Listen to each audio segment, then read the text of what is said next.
सीधे रुक करते हैं सिलीगुड़ी का। भारत माता की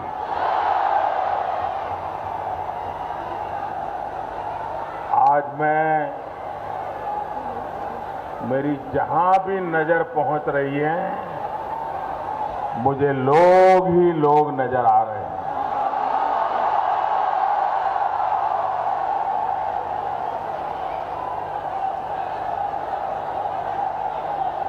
ये जगह भी छोटी पड़ गई लग रहा है। बहुत बड़ी मात्रा में लोग धूप में तप रहे हैं। जो लोग धूप में तप रहे हैं उनको मैं विश्वास दिलाना चाहता हूं कि आपकी तपस्या बेकार नहीं जाने देंगे। हम विकास करके आपके इस प्यार को डबल करके लौटाएंगे।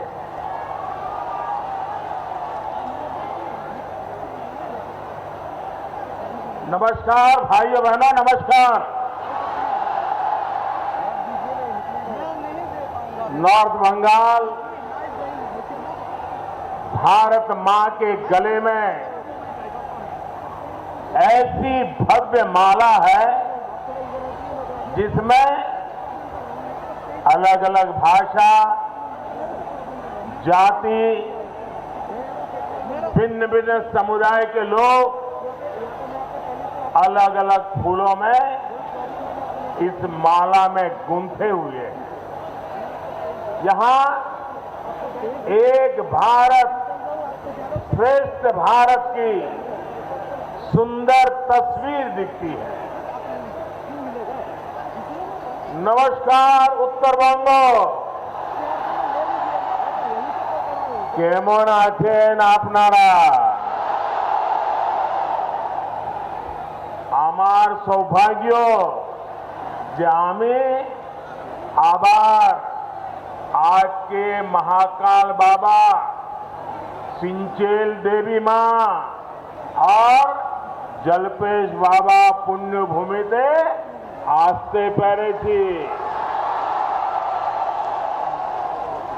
यहां दार्जिलिंग, कालिम्पोंग, कर्सियांग जैसे पहाड़ी क्षेत्रों और आसपास के स्थानों से भी अनेक साथी हमें आशीर्वाद देने के लिए आए हैं। আপনারা জানেন যে আমি চাওয়ালা।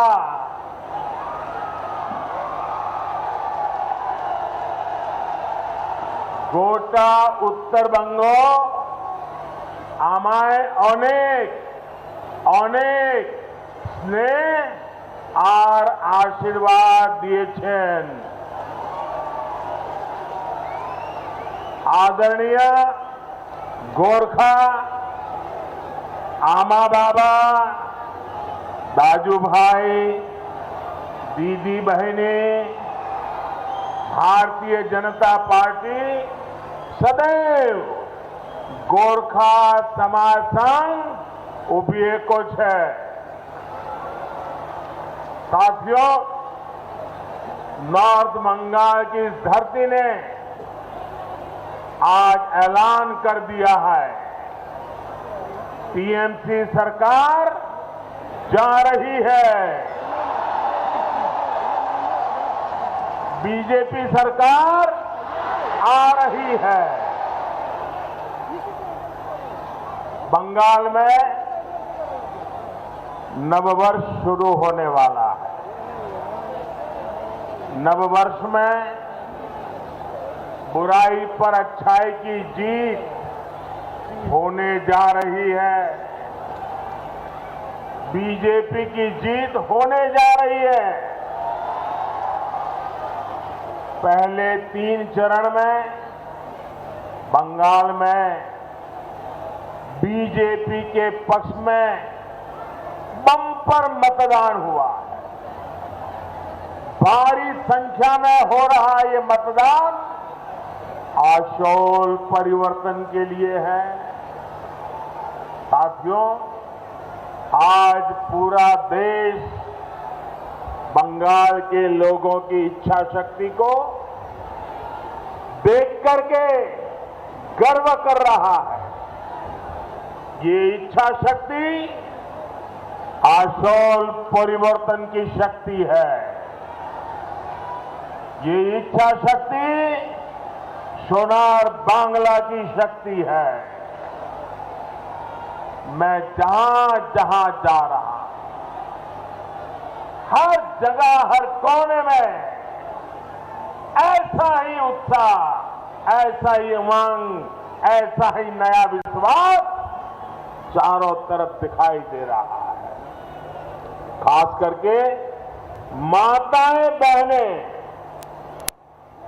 माताएं बहनों का जो मैं उत्साह देख रहा हूं, माताएं बहनें जिस प्रकार से आशीर्वाद दे रही हैं, मैं इन माता को, इन मातृशक्ति को सर झुका करके नमन करता हूं। यहां भी जन सामान्य हो, गोरखा हो, नेपाली साथी हो, राजवंशी समाज हो, सभी, यानी मैं जिस किसी का नाम लूं, कोई ऐसा नहीं है जो आज बढ़ चढ़ करके बीजेपी को अपना आशीर्वाद न देता हो। साथियों, इस बीच कुछ बिहार में जो हुआ है वो बहुत ही दुखद है। जिन लोगों की मृत्यु हुई है, मैं उनके निधन पर दुख जताता हूं। मेरी संवेदनाएं उनके परिवार के साथ है। बीजेपी के पक्ष में जन समर्थन देखकर दीदी और उनके गुंडों में बौखलाहट हो रही है। आपकी कुर्सी जाते देख दीदी इस स्तर पर उतर आई है। लेकिन मैं दीदी को, टीएमसी को, उनके गुंडों को साफ साफ कह देना चाहता हूं, दीदी और टीएमसी की मनमानी बंगाल में नहीं चलने दी जाएगी।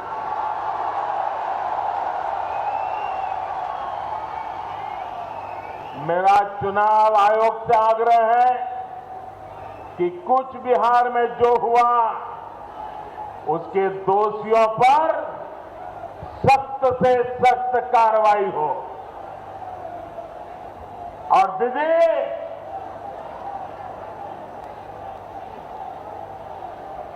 ये हिंसा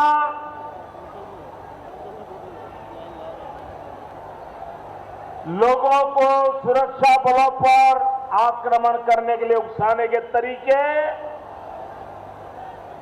चुनाव प्रक्रिया में रोड़े अटकाने के तरीके, दीदी आपको नहीं बचा पाएंगे। आपके 10 साल के कुकर्मों से ये हिंसा आपकी रक्षा नहीं कर सकती है। साथियों, यहां से निकली संतानों ने साहित्य से लेकर सेना तक सभी को मजबूत किया है। आज उन्हीं की प्रेरणा से बंगाल ने आशोल परिवर्तन का नारा बुलंद किया है। जिस बंगाल को डर के, भय के, अत्याचार के, अन्याय के बोझ तले दीदी और उनके दल ने दबा रखा था, आज वो कह रहा है आशोल परिवर्तन, आशोल परिवर्तन। बंगाल की बीजेपी सरकार में सुनवाई होगी, न्याय मिलेगा, आपके अधिकार का काम होगा, क्षेत्र का विकास होगा। बंगाल बीजेपी यहां सरकार में ऐसा माहौल बनाएगी जिसमें पुलिस न्यायिक तरीके से अपना काम करेगी, प्रशासन जनता के प्रति जवाबदेह होकर अपना काम करेगा, सरकार अपनी जिम्मेवारियों को निभाएगी और कार्यकर्ता जनता की सेवा में कभी भी पीछे नहीं हटेंगे। बंगाल में दशकों से जिस तरह का राजनीतिक वातावरण बना दिया गया है वो बदलने का समय आ गया है। अब तोलाबाज मुक्त बंगाल बनेगा, अब सिंडिकेट मुक्त बंगाल बनेगा, अब कटमनी मुक्त बंगाल बनेगा। साथियों, हर चरण के मतदान के बाद आशौल परिवर्तन की लहर जितनी प्रचंड होती जा रही है और दीदी की बौखलाहट भी उतनी ही बढ़ रही है।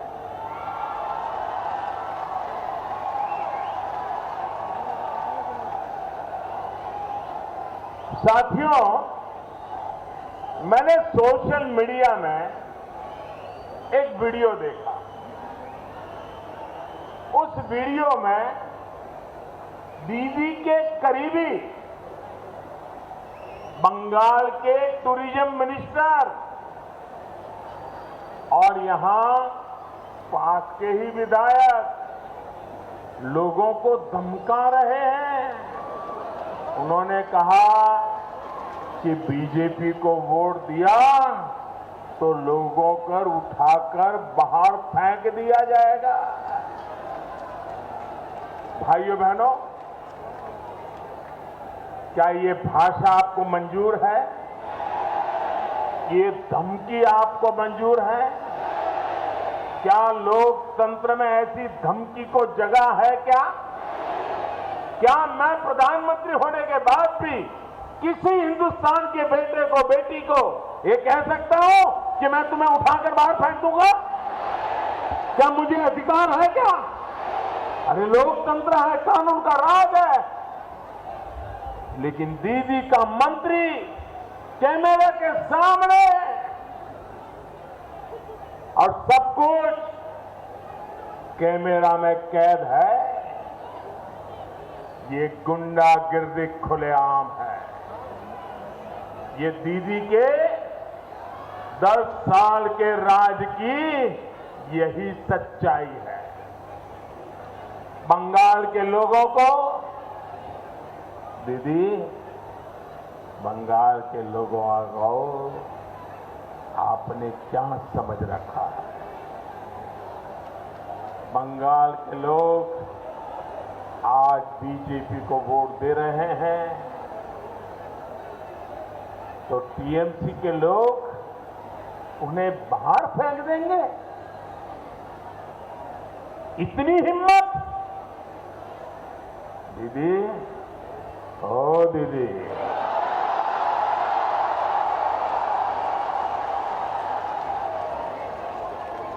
बंगाल के लोग यहीं रहेंगे। दीदी, लिख करके रखो, यहीं रहेंगे। अगर जाना ही है तो सरकार से आपको जाना होगा। दीदी, आपको जाना। दीदी, ओ दीदी, दीदी, आप बंगाल के लोगों की भाग्य विधाता नहीं है। बंगाल के लोग आपकी जागीर नहीं है दीदी। इसलिए बंगाल के लोगों ने तय कर दिया है कि आपको जाना ही होगा। ये बंगाल की जनता ने ठान लिया है। ये बंगाल की जनता आपको निकाल करके ही दम लेने वाली है। और दीदी, ये भी याद रखिए, आप अकेली नहीं जाएगी। दीदी, ओ दीदी, आप अकेली नहीं जाएगी। आपके पूरे गिरोह को ये जनता हटा करके रहने वाली है। आपके साथ साथ ये तोलाबाज भी जाएंगे। आपके साथ साथ ये सिंडिकेट को भी जाना है। आपके साथ साथ जाएगी नॉर्थ बंगाल से भेदभाव करने वाली आपकी दुर्नीति भी जाएगी। आपके साथ साथ जाएगी बंगाल से वोट बैंक की तुष्टीकरण की राजनीति जाएगी। साथियों, ये क्षेत्र देश की सुरक्षा के लिए बहुत अहम है। इसे देश के भीतर बैठी ताकतों द्वारा चुनौती दी जा रही है। तुष्टीकरण और वोट बैंक की राजनीति ने इस क्षेत्र की जो हालत की है वो आप भली भांति जानते हैं। केंद्र सरकार ऐसी ताकतों से सख्ती से निपट रही है। बंगाल में बीजेपी की सरकार बनने के बाद इस क्षेत्र से ऐसी हर ताकत को हटाया जाएगा जिसे टीएमसी ने लाकर बसाया है, और टीएमसी ने ऐसी नकारात्मक ताकतों को आगे बढ़ाया है। बंगाल की बीजेपी सरकार आपके अधिकारों, आपकी पहचान की रक्षा करेगी।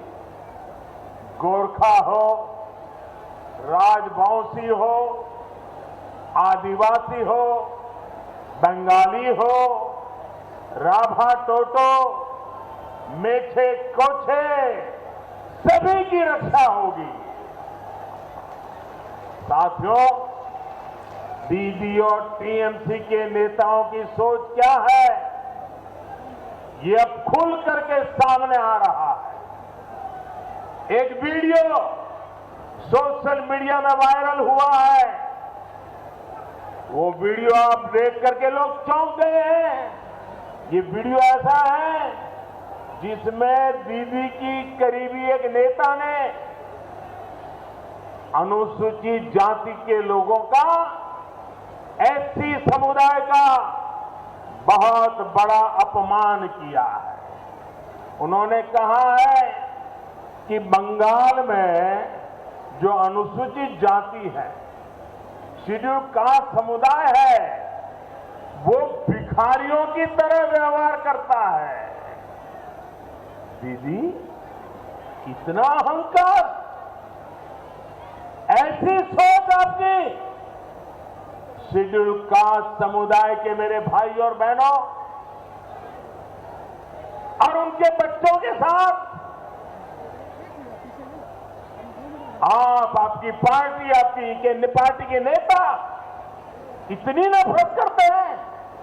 भाई और बहनों, यही दीदी और उनके साथियों का यही असली चेहरा है। दीदी और उनके लोग शेड्यूल कास्ट समुदाय से इसलिए भड़के हुए हैं क्योंकि वो बीजेपी के साथ खड़े हैं। बीजेपी को आशीर्वाद देने खुलकर घरों से निकल रहे हैं। दीदी, ओ दीदी,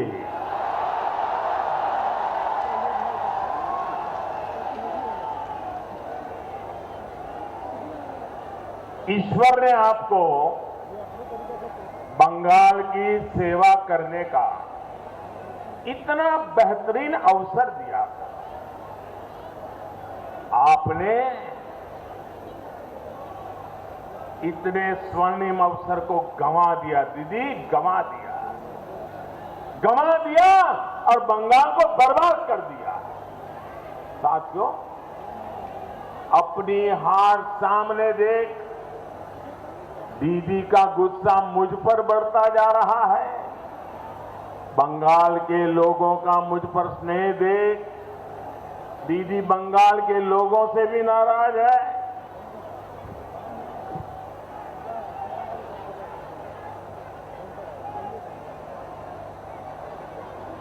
दस साल तक गरीबों को सताने वाले गुंडों पर, हत्यारों पर, लूटे गए तोलाबाजों पर दीदी को गुस्सा नहीं आया, लेकिन दीदी उन सुरक्षा बलों पर गुस्सा कर रही है जो बंगाल के लोगों के अधिकार की रक्षा कर रहे हैं। पंचायत चुनाव की तरह दीदी के गुंडे छप्पा वोट नहीं कर पा रहे हैं, इसलिए दीदी नाराज है। अपने 10 साल के कामकाज का हिसाब किताब तो उन्होंने आपको कभी दिया नहीं। इस चुनाव में उन्होंने जाकर के बताना चाहिए था 10 साल में आपके लिए क्या काम किया। वो जहां जाती है बस मोदी को गालियां देती रहती है। उन्होंने हिसाब देना चाहिए कि नहीं देना चाहिए? अपने काम का हिसाब देना चाहिए कि नहीं देना चाहिए? देना चाहिए कि नहीं देना चाहिए? पल पल का हिसाब देना चाहिए कि नहीं देना चाहिए? पाई पाई का हिसाब देना चाहिए कि नहीं देना चाहिए? भाइपों के कारनामों का हिसाब देना चाहिए कि नहीं देना चाहिए? अपने गुंडों के कारनामों का हिसाब देना चाहिए कि नहीं देना चाहिए? हिसाब देती है क्या? देती है क्या? कोई जवाब देती है क्या? सिर्फ गाली देती है। अब वो अपनी रैलियों में अपने छप्पा वोट गैंग को ट्रेनिंग देने लगी है, ट्रेनिंग, और सिखा रही है। आप हैरान हो जाएंगे, एक राज्य की मुख्यमंत्री 10 साल सरकार में रहने के बाद क्या सिखा रही है? वो सिखा रही है कैसे सुरक्षा बलों का घेराव करना है, कैसे सुरक्षा बलों को पीटना है और कैसे बूथ पर हमला करना है। और आज की इस बड़ी तस्वीर पर लगातार न्यूज नेशन की नजर बनी हुई है। एक बहुत छोटा सा ब्रेक।